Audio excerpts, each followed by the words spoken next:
Welcome back. In this lesson, we're going to build a small project using what we've learned so far about Bootstrap. It will include a lot of the components we've been talking about, including a navbar, a jumbotron, and the grid system. I also threw in one or two new things, including the icons here. We haven't seen how to do those just yet. And also the fact that this navbar, as I scroll, you'll see it stays fixed to the top. So it doesn't scroll away. We have a fixed navbar, which we also haven't seen just yet. And then lastly, we're changing some of the colors of the default Bootstrap components. So this is actually a slightly different shade of gray, this is a shade of blue, and the navbar has some different colors. So I'll be showing you how to do all of that. Before we get started writing any code, I just want to take a moment to point out the fact that these images, for the most part, are from a website, a great resource called Unsplash. So Unsplash provides a bunch of beautiful high-res photos that you can do whatever you want with.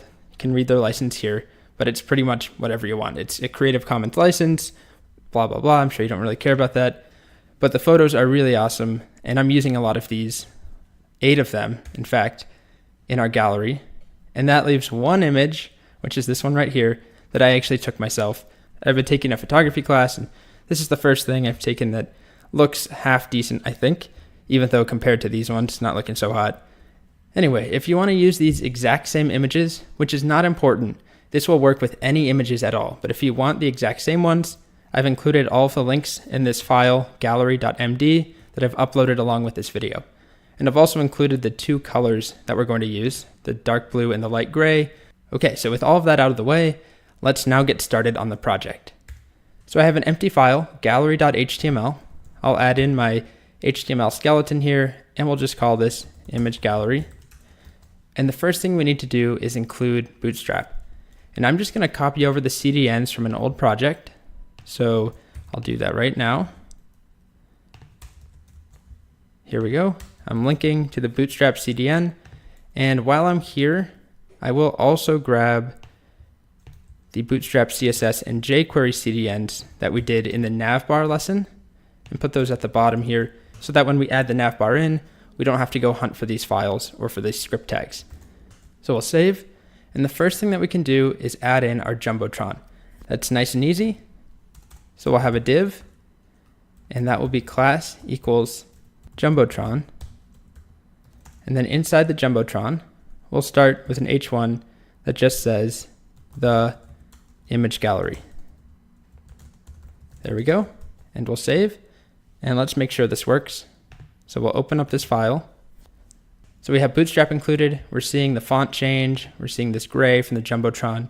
Let's now make sure that it's inside a container like it is here, rather than what we have where it just goes all the way across the screen. So we'll do that. Div class equals container. There we go. And let's indent this properly and refresh, and we'll go back. All right, so we have the jumbotron. Let's add in this paragraph now. We'll come back and do the icon, but that's just a paragraph tag beneath the h1.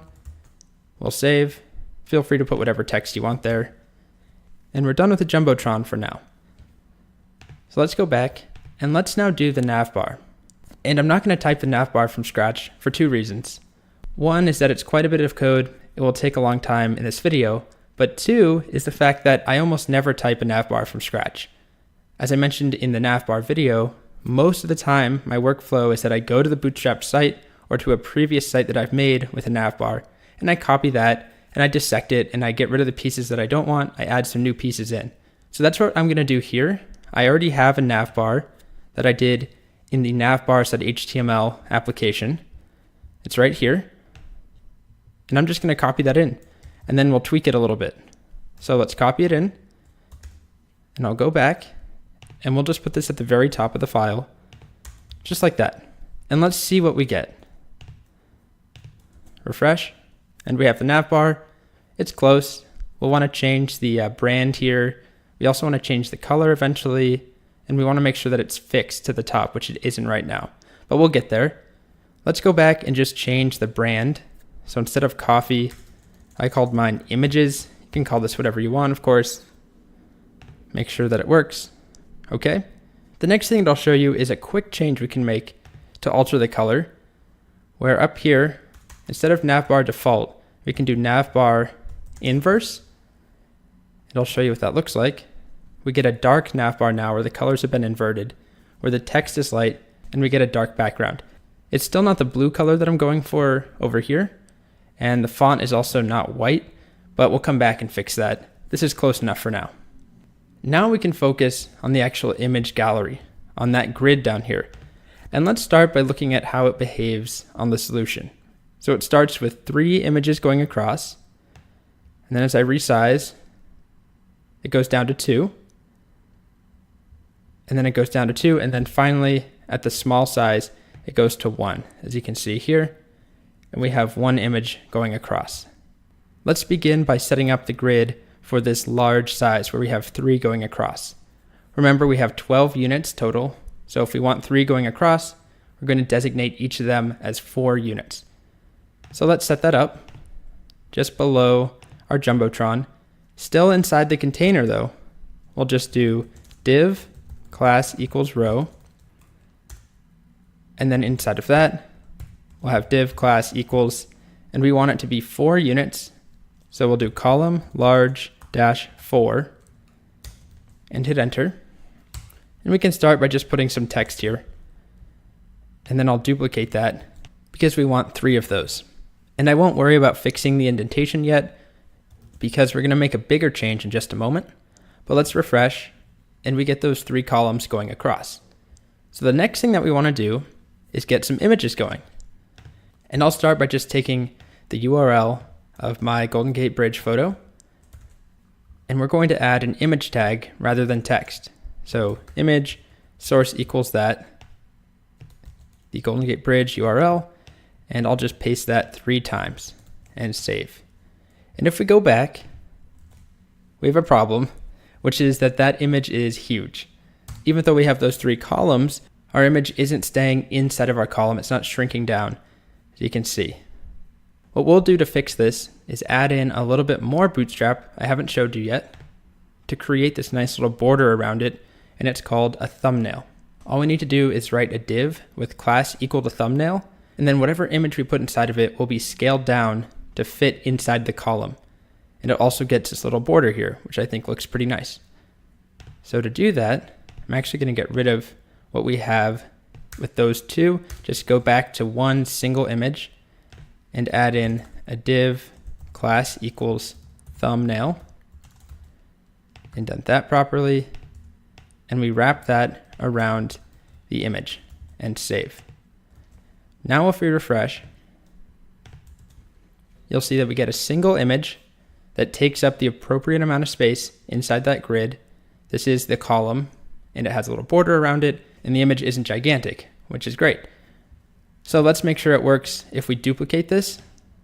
So this is 1 image. Let's duplicate it 3 times and see what happens. Refresh, and there we go. We have 3 images. I'll go ahead and add 6 more in so that we have 9 total like we do here. And we actually don't have to add separate rows.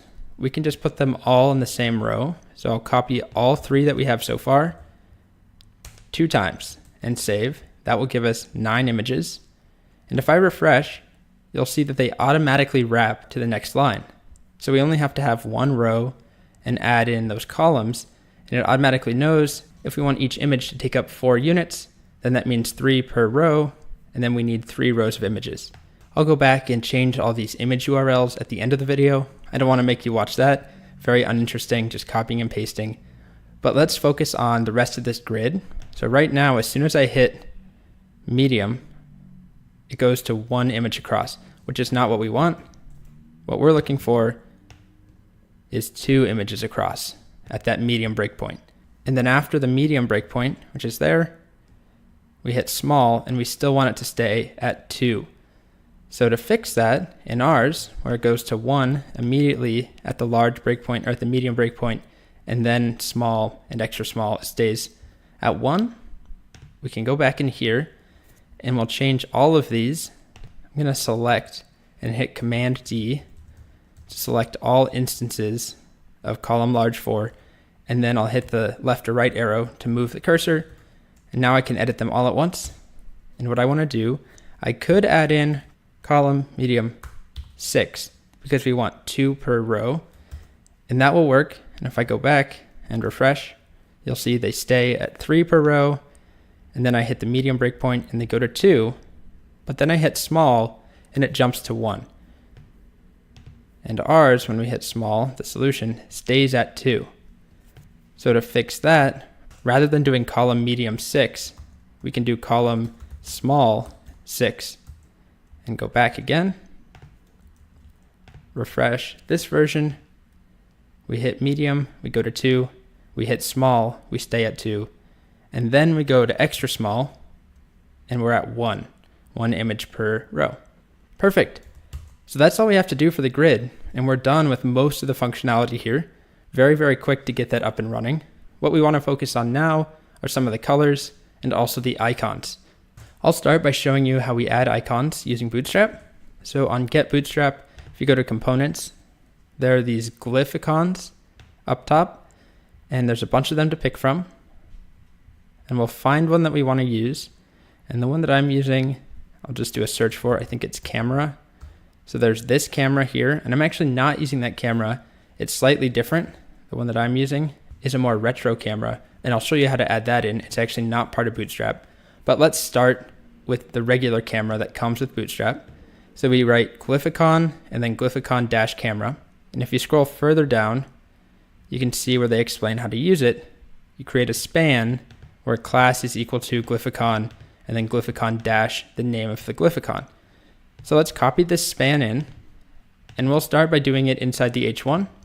Just put it at the very beginning of the H1, and we want glyphicon dash camera. And we'll save and refresh. And just like that, we can get a camera in there.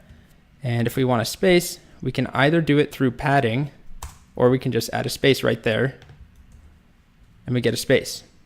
We can do the exact same thing for the navbar. And I used one, I think it's called photo. Go double check up here. We can do a search on this page for photo, picture. There it is. Glyphicon dash picture. So we'll go up to the navbar brand right here, and we paste in that span again. And then inside the span, the class should be glyphicon picture. And we'll add a space there as well.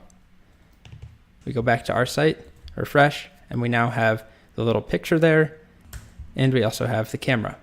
Next, let's tackle the navbar, and we'll start by making it fixed to the top. So you can see right now the navbar scrolls away, but on the solution, it stays there. And to do that, it's a single class that we have to add to our navbar. So right up here, we want navbar dash fixed dash top. And save. And if we refresh, you'll see it's fixed to the top. There is one small issue, which is that our content is now behind it a little bit, and we want it to have that normal spacing above the Jumbotron. What we need to do is add a little bit of padding to our body. And it happens to be 70 pixels. The Bootstrap docs will tell you that if you ever forget, 70 pixels of padding is what we want. That's the width of the navbar. So we'll go here, and we'll create a style sheet now, and I'll call it gallery.css, and then inside, select body, padding, top, 70 pixels, and then we need to add that in, link to that style sheet, which is gallery.css. Now let's make sure that's working. There we go, we have our spacing back, and our navbar is still fixed to the top, as you can see. Perfect.